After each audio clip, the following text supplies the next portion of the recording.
ছাত্রছাত্রীরা, Bangla honours semester 4 CC 8 থেকে যে সমস্ত প্রশ্নগুলো তোমাদের অত্যন্ত গুরুত্বপূর্ণ এই 2024 সালের পরীক্ষায়, তোমরা একবার ঝটপট খাতা পেন নিয়ে একবার লিখে নাও কোন কোন প্রশ্নগুলো এবছরের পরীক্ষার জন্য তোমাদেরকে পড়ে যেতেই হবে।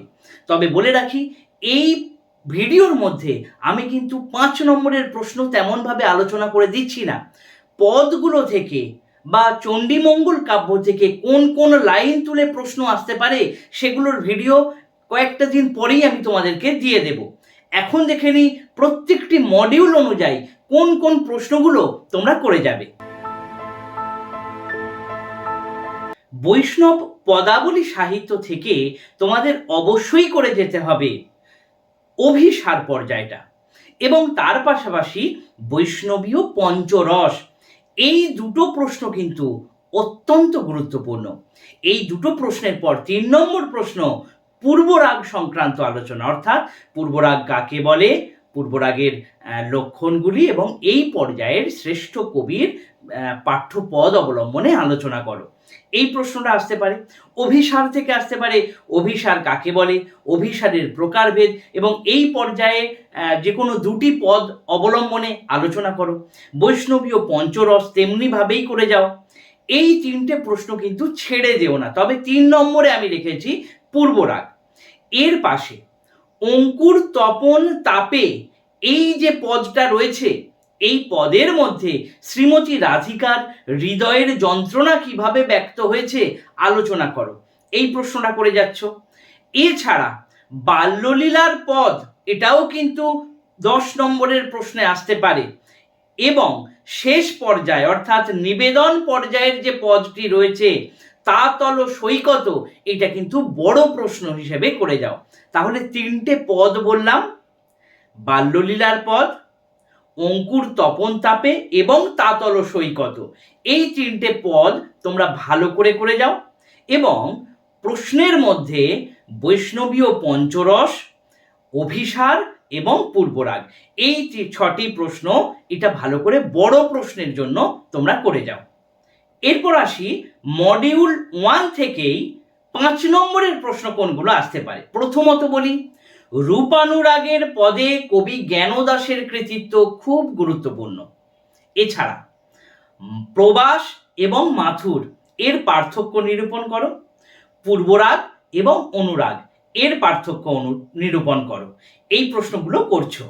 আর কোন কোন লাইনগুলো তুলে প্রশ্ন আসতে পারে সেটা 3টে মডিউলেরই কোন কোন লাইনগুলো হবে সেগুলো আমি পরের ভিডিওতেই তোমাদেরকে দিয়ে দিচ্ছি।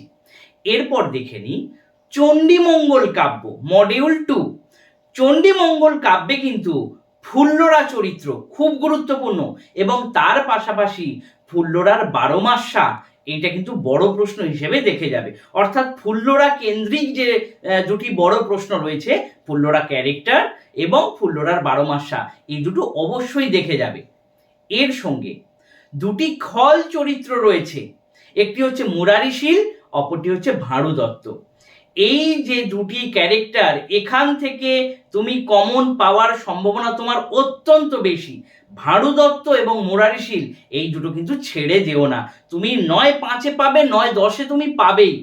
এই বিষয়টা কিন্তু একটু মাথার মধ্যে রেখো। চণ্ডীমঙ্গল থেকে আরেকটি গুরুত্বপূর্ণ প্রশ্ন হচ্ছে, এই কাব্যে যে সামাজিক দৃষ্টি বা সমাজ বাস্তবতা বোধ দেখা গিয়েছে সে বিষয়ে আলোচনা করো। এটা গ্রন্থ উৎপত্তির কারণ অংশ থেকে নিয়েও তোমরা করতে পারো।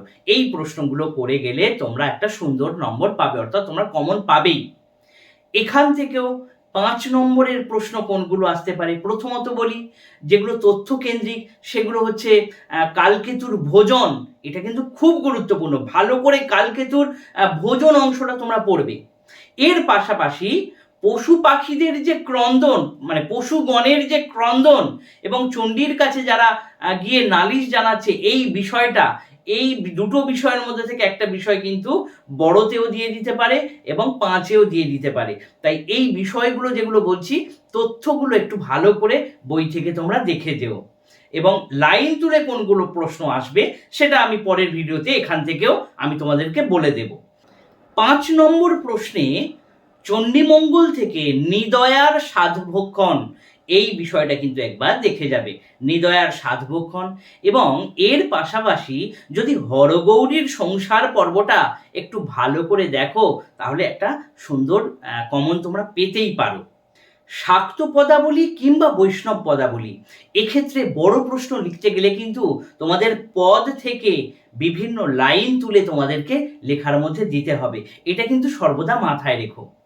এখান থেকে বড় প্রশ্ন হিসেবে তোমরা শাক্ত পদকর্তা হিসেবে কবি কমলাকান্তের কৃতিত্ব, এই প্রশ্নটা কিন্তু একেবারে কেউ ছেড়ে যাবে না।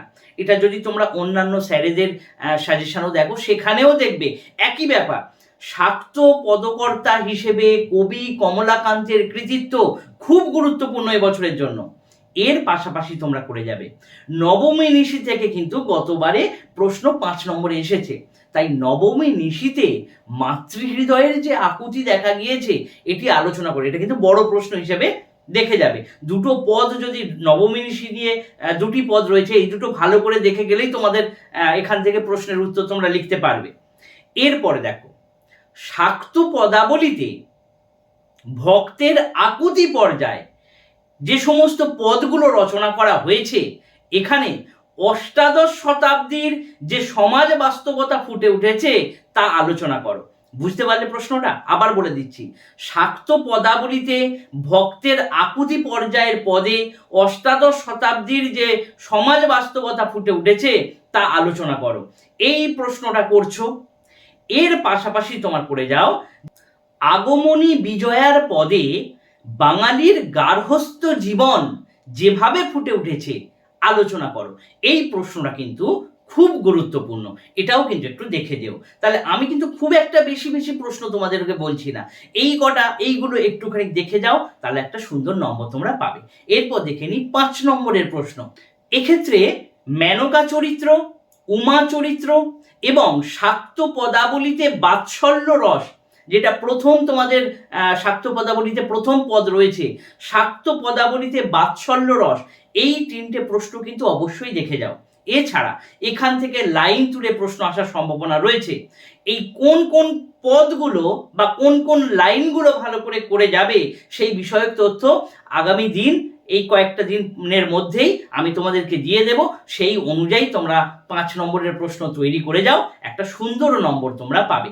এই ভিডিওটা আশা করি তোমাদেরকে বোঝাতে পারলাম। এই অনুযায়ী তোমরা পড়াশোনা শুরু করে দাও, এবং অলরেডি শুরু হয়তো করেই দিয়েছো, তাই আর বেশি সময় বাকি নেই, তোমাদের একটা সুন্দর রেজাল্ট হোক এই শুভকামনাই করি। ধন্যবাদ।